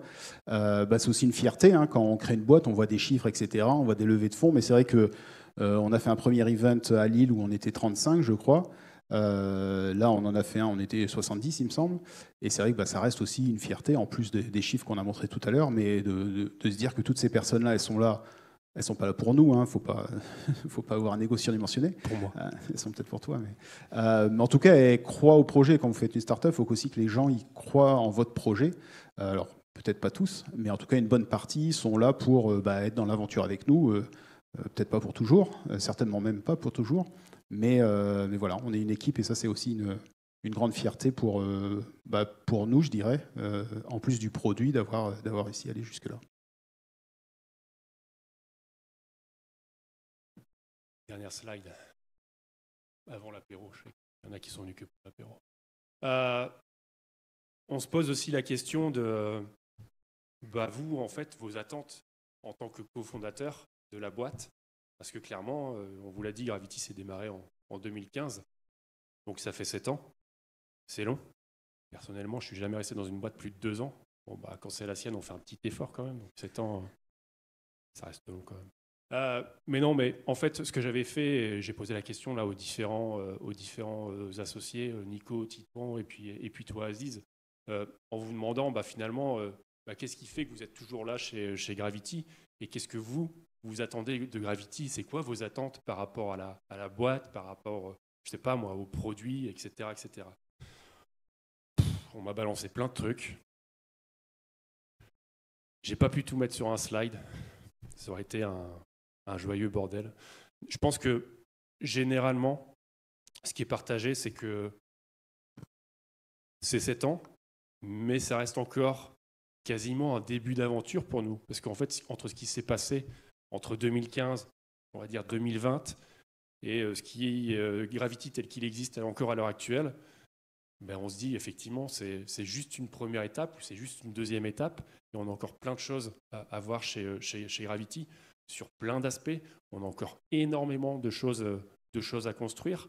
Par contre, ce qu'il faut qu'on s'assure, parce que clairement il y a encore une dépendance vis-à-vis des cofondateurs, on a encore un peu de super pouvoir dans la boîte où on se dit on va demander à Nicolas, on va aller demander à Aziz, on va demander à machin, on va demander à truc. Nous, ce qui va être important aussi, c'est de faire en sorte à ce que notre connaissance de la solution que l'on a établie sur les 5, 6, 7 années passées, on puisse délivrer tout ça aussi aux gens qui nous ont rejoints, aux gens qui nous ont fait confiance, aux gens qu'on va pouvoir faire aussi monter sur la plateforme d'un point de vue technique, peut-être d'un point de vue managérial par rapport aux prétentions de chacun, et de faire en sorte que Gravity de demain, ça puisse aussi rouler, ça puisse aussi carburer, sans un Nicolas qui fait du Jenkins, sans un David qui continue à coder, sans Aziz qui continue toujours à chercher ce qu'il veut faire, et un Titan qui fait de la sécurité, quoi. Donc comment on envisage l'avenir? Nous, notre rôle et notre but, il est simple, c'est d'assurer la connaissance pour la transmettre et faire en sorte que la boîte puisse vivre sans nous, parce que clairement, on n'est plus on est de moins en moins fondamental dans la société, mais aussi de faire en sorte à ce que Gravity il puisse encore faire un level up d'un point de vue produit, d'un point de vue compagnie. On est là, on a encore des concurrents qui sont là-bas. C'est-à-dire qu'entre nous deux, il y a encore des gaps, il y a encore des étapes qu'on a à franchir. Et tout ça, il faut que c'est ça notre objectif en fait. Ou alors revendre la boîte, je ne sais plus. On va faire des sous aussi. Faire des sous aussi. Non, mais voilà, et on ne va pas se le cacher. Après, effectivement, si c'est une réussite, ça sera peut-être une réussite pour nous. C'est aussi une réussite pour tout le monde. C'est-à-dire que nous, nos salariés, ils sont, je ne sais jamais le mot en français, mais... Ils ont tous des options. Ouais, voilà, c'est ça. J'allais dire en anglais, ça claquait plus, mais bon, ils ont tous des options. En tout cas, ce qui était important aussi pour nous, c'était de partager cette réussite. C'est pas une carotte en fait, parce que je pense que Gravity, sans les salariés qui nous ont rejoints, qui nous ont fait confiance, on n'en serait pas là. Et aujourd'hui, et c'est pas que Rory, et c'est pas que le top management avec le super C-level qui vient de New York ou qui vient de San Francisco, etc. C'est aussi finalement comment on va mixer tous ces gens avec ses propres compétences, avec ses propres expériences, et comment on va consolider tout ça au sein d'une société, au sein d'un produit et au sein de Gravity. C'est tout? Voilà. On est pas mal. Et en temps, on est tout bon. Je te laisse là derrière. Des questions? Moi, j'ai pas de questions. Peut-être. Ouais. Est-ce que vous avez des questions? Oui, il y a une question. Est-ce que vous n'avez pas de questions? Il a baissé la main. Si, non. Pour que ce soit enregistré. Merci. Moi, j'ai 3 questions qui touchent toutes à la partie open source, du coup. Elles sont toutes plus ou moins liées. La première, c'est comment vous avez choisi la licence. La deuxième, c'est comment vous départagez quand vous avez une nouvelle feature entre la partie entreprise et la partie open source. Et la troisième, elle est un petit peu plus taquine. Admettons qu'il y a un contributeur open source qui me fasse une PR qui implémente une feature qui est dans la partie entreprise. Il se passe quoi? Elle sera rejetée. Elle sera rejetée, mais le code est là, quoi. Déjà, il va avoir du mal à contribuer sur une feature qui est entreprise, dans le sens où le code est privé pour les features entreprises. Donc, tu n'y as pas forcément accès. Donc, a priori, tu es en incapacité de faire une pull request sur une feature qui. Non, c'était pas ça la question. Non, c'est si tu implémentes une feature qu'on propose uniquement en closed source. Elle sera rejetée. Le code source. non, c'est jamais arrivé. Non, c'est jamais arrivé. Le code source, qu'est-ce que je voulais dire? Oui, on en a la propriété, c'est-à-dire que tu vas faire une PR, ce sera sur ton fork. Tant que nous, on l'a pas, on reste maître de ce qu'on commit. Étant donné qu'on supporte la version open source, c'est nous qui avons le dernier mot pour l'embarquer dans la release. Donc, ta PR, elle restera là indéfiniment et on ne l'acceptera pas. Donc ça, c'était le premier point. Comment on fait pour distinguer Alors, au départ, on ne se posait pas trop la question. Notre objectif, et ça l'est encore, c'est de faire en sorte que notre produit puisse aller en prod en version open source.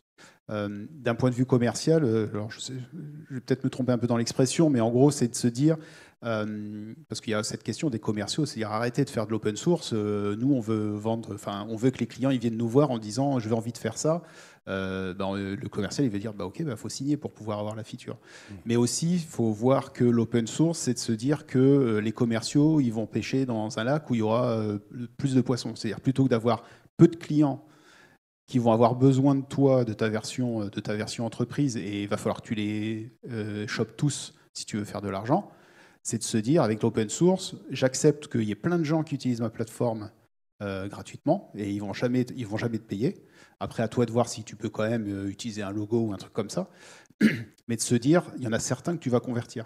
Et donc, est-ce que c'est mieux d'essayer de convertir 50% des gens qui potentiellement seraient intéressés par ta version entreprise, ou de convertir 0,5% de toute la communauté? Et donc ça, c'est aussi un de nos objectifs, d'être la plateforme de référence open source, parce que ça t'offre, d'un point de vue commercial, parce qu'il y a plein de clients qui n'iront jamais en production sans support, par exemple, et puis également de se dire, ok, à chaque fois qu'on va rajouter une feature entreprise, on va peut-être convertir certains clients. Donc ça, c'est important. Ensuite, pour revenir à ta question, au départ, franchement, on ne se posait pas trop la question. On mettait tout open source parce qu'il y a des contraintes aussi dans comment tu développes pour être sûr. On ne voulait pas faire 2 branches de tout le source code pour dire, OK, pour faire telle feature entreprise, et en gros, ça vient dans le cœur du système. Du coup, il faut faire un fork pour avoir une version entreprise, une version open source. Donc, on a ce module, on a ce système de plugin qui nous aide bien. Mais on ne se posait pas trop la question. Toujours avec l'objectif d'aller en prod avec. Et depuis une bonne année, c'est de plus en plus important de se dire, OK, est-ce que c'est nécessaire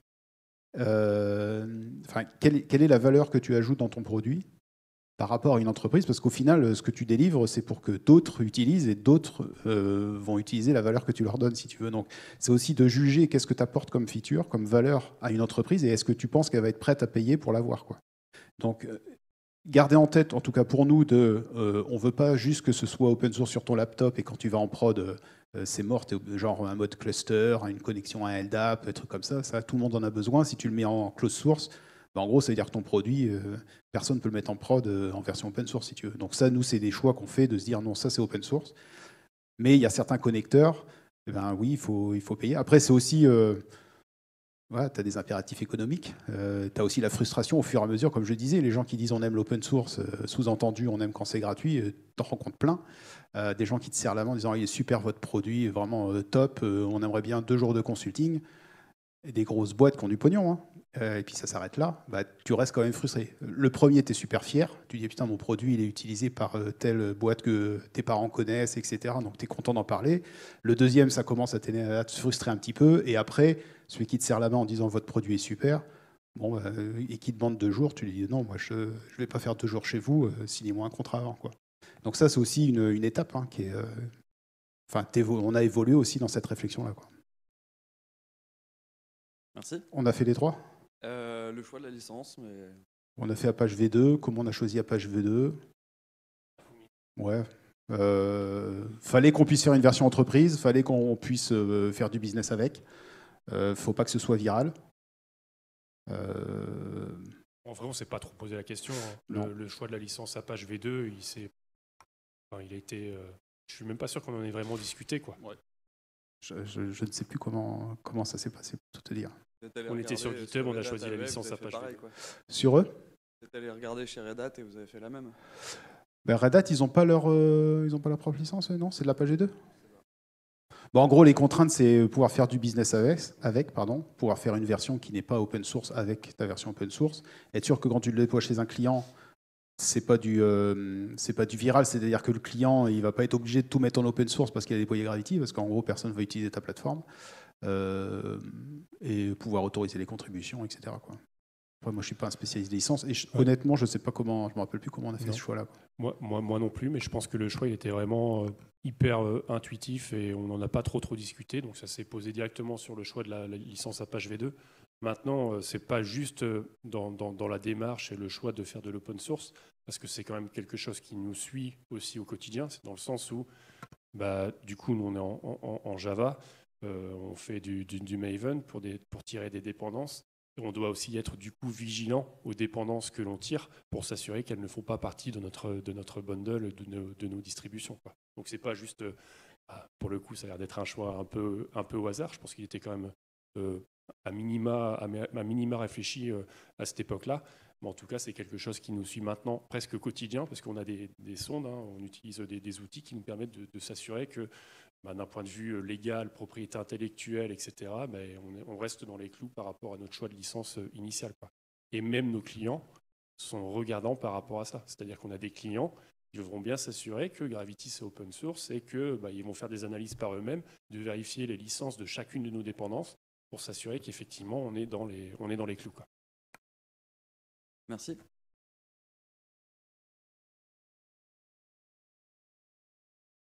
Au début, vous n'avez jamais eu peur qu'il y ait quelqu'un qui se dise « Ah, Gravity, c'est super, je récupère le projet et puis je fais moi-même, vu que c'est open source, je prends tout ». Je pense qu'on s'est posé souvent tout le la temps, question. Et même encore. Aujourd'hui, rien ne t'empêche, toi, de monter ton business. Je te le conseille pas. Mais rien ne t'empêche de monter ton business, de prendre la version open source, de déployer. C'est juste qu'on parlait de licence. Tu as le droit de le faire. On sait qu'il y en a des mecs, il y a des boîtes, Cheers, qui ont créé du business sur Gravity, quoi, qui utilisent une solution d'API management qui est plus ou moins visible finalement et qui repose entièrement sur Gravity. Et pour le coup, nous, à la fin du mois ou à la fin de l'année, c'est 0 €, quoi. Donc, y a un gros éditeur qui fait aussi des laptops en 4 lettres. À 4 lettres, ouais. Et qui utilise Gravity. Après, c'est pas... Alors, une peur, oui. C'est aussi une des raisons, quand on parle d'investissement, tu vois, de levée de fonds, de se dire il faut qu'on accélère. C'est aussi ça, c'est de se dire, tu es un petit acteur, tu n'es que 4, ton produit il va à une certaine vitesse, tu es vraiment à la merci de n'importe qui. D'une autre boîte de 4-5 personnes qui vont se dire nous, on va faire un fork et puis on va faire une super évolution parce qu'on trouve que ça va pas assez vite ou ça va pas dans la bonne direction. Ça, plus le fait, comme je le disais, de la licence t'autorise à faire une version SaaS, par exemple, et de proposer un service. Donc, oui, après, je dirais c'est la vie, quoi. Si tu fais... Ouais, et puis la question qu'on pouvait se poser au tout début quand on était encore 4, et clairement, si tu as une société avec 100 personnes qui arrivent sur le marché qui se dit tiens, je vais me baser sur Gravity et je vais faire tout ce qu'il faut avec pour les déchirer, ils le feront. Pour autant, c'est des réflexions que l'on a toujours à l'heure actuelle, notamment sur le positionnement par rapport à un marché. Tu vois, on peut dire on est les plus beaux, on est les seuls à faire de l'event native API management. S'il y en a un qui veut mettre un gros coup d'accélérateur dans nos concurrents et qui a une force de frappe qui est beaucoup plus importante que la nôtre, clairement, il pourrait le faire tout autant. Alors, effectivement, ce sera sur le tard, parce qu'on aura pris une certaine longueur d'avance, mais c'est des choses qui peuvent toujours se passer au quotidien, même avec une boîte de 100 personnes, et même, je suis sûr, avec une boîte avec plus que 100 personnes, finalement, quoi, parce que 100 personnes, c'est pas que du dev, c'est ce qu'on a dit tout à l'heure. Donc, finalement, en termes de dev, je sais plus combien on est, Aziz. Quarantaine, non? Combien? 16 ouais, développeurs. Pur dev. Mais pur dev, ouais, pardon. Donc, tu vois, il faut une boîte avec 20 développeurs. A priori, tu pourrais toujours aller plus vite qu'un Gravity. Donc, bon. Après, à part Amazon, où on a les exemples d'Amazon qui reprend et qui fait ses propres services, je ne sais pas s'il y a beaucoup de boîtes qui font... je n'ai pas d'exemple en tête, je ne sais pas si toi tu en as, mais c'est là où il faut plus travailler avec des partenaires. Là encore, nous, on est un éditeur, donc ça dépend de ce que vous voulez faire, mais d'avoir des partenaires qui te permettent de paraître en tout cas un petit peu plus gros, les gens vont plus vouloir travailler avec toi plutôt que se dire je vais faire un fork et je vais faire de mon côté. Après, c'est un vrai boulot quand même de forker un projet comme Gravity. Ça se fait pas c'est un vrai investissement pour une société. Donc, est-ce que c'est son business de faire ça? je pense que le risque reste quand même un petit peu limité, quoi. Ok, merci. Question devant. Les compétitions. Il y a qu'un micro ou... Vas-y, Hubert, vas-y. Moi, j'avais une question. En fait, quand vous lancez un produit technique comme ça, comment ça marche pour ramener plein de gens qui ne sont pas techniques, que ce soit le commerce, le support, les parties un peu design, UX. Je veux dire, à Lille, on aime le retail. Quand on veut recruter des commerciaux, tous ces métiers-là que je décris, les former à vendre des perceuses et des baskets, je ne dis pas que c'est facile, mais ça se fait. Quand tu dois recruter tous ces gens-là pour un métier que tu as du mal à expliquer à Noël à ta famille, comment tu fais en fait? Alors, déjà, tu as plein de commerciaux qui ont bossé chez les concurrents. Ouais, donc, on a des gens qui viennent de chez Kong, de chez Taïk, de chez Delboumi. Allez, il y a quatre lettres dans Del. Donc, déjà, ça dépend qui tu recrutes. Est-ce que tu recrutes des juniors qui sortent de l'école? Là, ça va être compliqué, on n'en a pas. On n'a que des gens qui ont plusieurs années d'expérience et qui sont dans le métier. Donc, qui ont leur réseau et qui, pour certains, connaissent déjà l'API management, la data, enfin, connaissent la tech. C'était pas des vendeurs d'aspirateurs avant. Il y a des métiers qui sont dédiés à ça. Sales enablement, donc des gens qui sont là pour créer du contenu à destination des clients, à destination des sales, faire des beaux slides, mais expliquer ce que fait... Tu as une question sur le beau slide? Non, j'étais en train de me dire, en fait, on a tous ces gens-là qui font effectivement des sessions d'enablement, et en vrai, ils sont en avance de phase sur nous. C'est que nous, on n'a même pas encore eu le temps de délivrer la feature, qui sont déjà à deux doigts de cliquer sur un petit bouton pour dire qu'on est les plus beaux du monde. Ouais. Et ça, c'est super important. Et toi, quand on parlait de métiers que tu connais pas, c'est exactement ce genre de choses. Tu dis, le sales, ok, il s'est négocié un contrat, mais déjà, en vente, ils sont toujours pas pairs. Je vais pas comparer. Bref, il y a toujours un sales pour la partie commerciale et il y a un solution engineer, donc un tech, qui lui connaît le produit, va faire des POC sur son laptop, etc. Donc déjà, ils sont à deux. Pour un produit tech comme le nôtre, c'est indispensable. Un sales tout seul, ils savent même pas faire une démo, je pense, de Gravity. C'est pas leur job. Ils savent expliquer le modèle commercial, etc. Mais c'est le rôle du SE de pouvoir le faire. Mais après, pour expliquer les features à la totalité de la boîte, nous, en termes d'organigramme, on a une équipe produit qui étudie le marché, qui pense au futur et qui travaille avec la partie, j'ai du mal à le prononcer, mais en gros, dans la grande section du marketing chez nous, qui n'est pas du marketing pour faire du LinkedIn, mais qui est pour expliquer aux sales en interne, enfin à toute la boîte finalement, ce que fait le produit. Préparer des questions aussi, étudier le marché, dire voilà, et nous poser à nous des questions en disant voilà, si un client me demande ça, qu'est-ce que je dois lui répondre, quoi, parce que et les battle cards aussi. Ouais. Les comparatifs avec product marketing qui fait les comparatifs aussi avec les autres produits du marché pour dire à ton sales, tiens, c'est comme ça qu'il faut que tu places Gravity si tu es en face de X, Y ou Z. Donc en fait, moi j'ai découvert à quel point c'était je ne vais pas dire un vrai métier, la partie sales, mais enfin, oui, si, un vrai métier, et un vrai métier complexe. Ce n'était pas juste des beaux parleurs qui venaient en costume et qui faisaient des claquettes, mais ça demande des compétences qui sont pas simples, et c'est une vraie organisation. Ils sont drivés par de la donnée. Enfin, il y a des dashboards dans tous les sens. C'est pas juste, comme je disais, on leur fait confiance. Ils me disent, je vais signer pour fin Q4. Ok, super. On se voit en décembre. Ils sont suivis à la culotte, et c'est vraiment un métier qui a besoin de tous ces autres métiers-là pour pouvoir fonctionner, quoi. Yes, bonjour.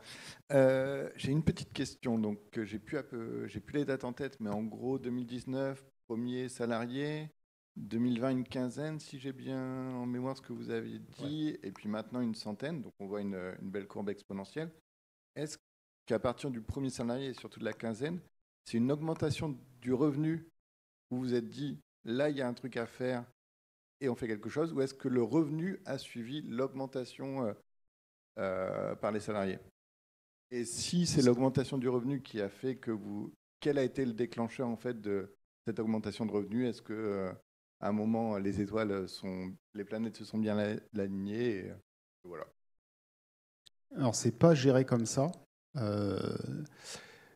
Pour pouvoir grandir, on a fait des levées de fonds, donc ce n'est pas indexé sur le revenu. Quand tu fais des levées de fonds, tu as des objectifs de revenus, mais pas liés à tes bénéfices, liés à l'argent que tu vas gagner, donc vraiment ton chiffre d'affaires, on va dire. Enfin, pas tout ton chiffre d'affaires d'ailleurs, dans notre business à nous. Il y a ce qu'on appelle les revenus annuels récurrents, l'ARR. Je ne sais pas si c'est un terme que tu connais. Tout le monde connaît l'ARR ou pas du tout? Non. En gros, c'est nous, dans notre business, si tu vends du consulting, tu vas vendre une semaine, super, sauf que l'année prochaine, tu es loin d'être sûr de revendre encore une semaine. Quand tu vends une souscription à 3 ans, tu sais que c'est tous les ans, tu vas avoir des revenus réguliers. Et dans notre produit à nous, les gens qui font le choix d'investir dans Gravity, c'est un module central. Tu ne sors pas de Gravity comme ça pour le remplacer par un autre. Donc, tu as quand même après, tu mets en place une équipe qui va bien autour, mais tu as quand même un objectif de renouvellement de tes clients qui est haut. Et donc, ce revenu-là, tu peux quand même considérer qu'il y a de fortes chances que tu l'aies encore l'année prochaine, ou en tout cas, tu travailles pour faire en sorte que tu aies au moins, je sais pas, 95% du revenu de l'année en cours. Donc ça, c'est tes objectifs. Et ensuite, les recrutements, ils sont basés sur les objectifs que tu te fixes avec tes investisseurs, en te disant, en fait, à partir du moment où tu commences à lever des fonds, tu es dans une boucle de levée de fonds. C'est rare que tu t'arrêtes, parce que tu vis, comme je disais, tu vis toujours au-dessus de tes moyens. Qui dit vivre au-dessus de tes moyens, il y a peu de chances qu'en un an, tu te retrouves, toi, si tu as levé 10 millions, il y a peu de chances qu'au bout d'un an, tes revenus aient augmenté de 10 millions en te disant, voilà, finalement, l'argent qu'on m'a donné, finalement, je l'ai gagné en un an. Alors, ça peut arriver à certains, et tant mieux pour eux. C'est pas notre cas. Et donc, c'est vrai que du coup, c'est pour ça que tu as souvent, on parle de série A, série B, série C, elles sont toujours de plus en plus grandes parce que tu as besoin de plus en plus d'argent pour assurer tes coûts de fonctionnement et de pouvoir continuer à investir et d'accélérer. Et finalement, c'est plus avec ça, enfin, c'est pas plus, c'est avec cet argent-là qu'on fait croître la boîte et qu'on fait du recrutement. Quand on a décidé d'investir aux US, tu sais que les salaires, il y a un coût qui est plus important, il faut investir là-bas, tu sais que c'est un marché, donc il te faut des sous, et donc tu recrutes, mais avec les sous que tu as levés, quoi, si tu veux. Et c'est pas vraiment indexé, enfin, c'est même pas du tout indexé à tes... tu déclenches pas des recrutements indexés sur ton chiffre d'affaires. Si ton chiffre d'affaires est mauvais, tes investisseurs ils vont râler et tu as peu de chances de faire une levée de fonds suivante. Tu vois ce que je veux dire? C'est ce qu'on faisait au début finalement. Ouais, et notre premier salarié, si tu veux, en fait, nous on a géré Gravity comme tu le gères l'argent de ton foyer, c'est-à-dire on attendait d'avoir les sous avant de le dépenser. Ce qui peut paraître normal, mais qui pour une boîte n'a pas de sens parce que en fait, si vous avez déjà monté des boîtes ou même si vous êtes freelance, en fin d'année, l'argent que tu as gagné, tu es taxé, etc. Et c'est mieux d'avoir investi plutôt que se dire, OK, à la fin d'année, je paye toutes mes taxes et puis l'argent qui me reste, finalement, j'aurais peut-être pu avoir un salarié depuis le mois de mars, tu vois. Et donc ça, c'est des choses que nous, on ne faisait pas du tout. Encore une fois, on n'a pas fait d'école de commerce. Et donc nous, on a géré Gravity au départ comme on gérerait notre boîte. Voilà. Et ce qui est pas bon, je dirais. Notre premier salarié, on aurait pu le recruter un an avant, si tu veux. Ouais. Après, tout dépend de ce que tu attends, parce qu'au final, on a quand même su créer une boîte sur nos fonds propres jusqu'à une quinzaine, je dirais, de salariés avant de signer la première levée de fonds. Maintenant, c'est clair que tu peux avoir une croissance qui soit de cet ordre-là, versus tu as aussi tes petits concurrents qu'il faut que tu essayes de rattraper, qui sont aussi quand même mieux établis que toi sur le marché. Donc, c'est pas avec cette courbe de croissance que tu vas pouvoir réussir à les rattraper, quoi. Donc, tu as un investissement financier aussi sur de l'humain, sur des collaborateurs qui est croissant, plus que croissant pour le coup, parce que aussi tu as des objectifs où tu veux grappiller des parts de marché et passer devant tes petits concurrents, quoi. Donc nous, quand on voit nos copains de chez Kong qui ont fait une levée de fonds série C ou D, je ne sais plus, à 100 millions en tout début d'année ou fin d'année dernière, clairement, et tout le monde est dans la même dynamique, si tu veux. C'est pas propre aux plateformes d'API management, ou c'est pas propre à Gravity ou à nos concurrents. C'est que ça a été la dynamique telle qu'elle était ces dernières années. Pour le coup, le contexte, il est quand même beaucoup moins favorable. Tu n'arrives plus à lever 15 millions avec 3 slides et demi et puis une idée dans un coin de ta tête. Ça, c'était comment ça se passait auparavant. Là, maintenant, on a aussi des règles financières qui sont aussi poussées par nos investisseurs en termes de rentabilité, etc. Donc nous, quand même, malgré tout, au bout des X années, on doit assurer un niveau de rentabilité et de vivre aussi sur nos propres moyens, tout en attendant toujours la prochaine levée de fonds, quoi. Donc en gros, c'est d'assurer entre guillemets, la vie de ta société sur les mois, années à venir par rapport aux fonds que tu as de disponibles. C'est des paris. Je peux rajouter une petite question. Du coup, est-ce qu'il y a eu un shift? Comme au début, vous dites que vous étiez sur fonds propres, premier salarié, vous aviez les revenus, on va dire, nécessaires. Est-ce que vous étiez parti dès le début avec en tête de faire une levée de fonds, ou est-ce que c'est en fonction de l'évolution de la boîte, ou à un moment, ça a shifté, peut-être avec le 5e qui est arrivé Moi, je voulais faire des pipelines Jenkins. Non, honnêtement, on s'est pas dit il faut qu'on fasse ça et le plus vite possible, il faut qu'on fasse une levée de fonds. Sinon, on l'aurait fait avant et on aurait, si c'était à refaire, c'est dur de réécrire l'histoire et comment ça serait passé. Mais par rapport à la concurrence, on a longtemps été derrière nos concurrents parce qu'aussi on manquait de moyens et quand on parlait de vision, etc. Il y aurait encore plein de choses à dire là-dessus. Non, le shift, en tout cas là pour le coup, moi personnellement, il est venu de la frustration de pas pouvoir en faire plus par rapport à... Quand tu te retrouves face à Apigee qui avait été vendu 675 millions. Non, je crois que c'était plus. Bref, plusieurs centaines de millions à Google et que tu es en shortlist face à eux. Tu dis, nous on est 4 à Lille, tu as Apigee en Inde avec je sais pas combien de pépères qu'ils sont là depuis 15 ans et tu te dis ton produit... Pour un gros client, il nous compare à eux. Alors évidemment, il y a l'aspect coût pour lesquels il nous compare. Mais il n'y a pas que ça. Quand la boîte elle est prête à foutre 1 million chez Apigee, c'est qu'elle ne va pas aller chercher forcément la solution la moins chère. C'est aussi que ton produit il répond à un besoin et il n'est pas si mauvais que ça, quoi. Et là, c'est hyper frustrant. Alors, soit de perdre parce que le gars il te dit non, vous n'êtes pas dans le Gartner. Et le Gartner t'y rentre que si tu as 4 millions de chiffre d'affaires. Et puis toi, tu as envie de... Voilà, tu dis, putain, à 4, on a réussi à faire ça. Qu'est-ce qu'on arriverait à faire si on était 8 ? Qu'est-ce qu'on arriverait à faire si on était 20, tu vois ? Et qu'est-ce qu'on pourrait faire aussi pour ne pas faire que en France et un petit peu en Europe et d'aller aux US. Et donc le shift, c'est plus par rapport à ça que dès le début se dire... de mes souvenirs, en tout cas, je te regarde Aziz, mais de mes souvenirs, on n'a jamais eu de discussion... sur les 6 premiers en disant on va créer Gravity et puis maintenant notre objectif c'est de lever des fonds, quoi.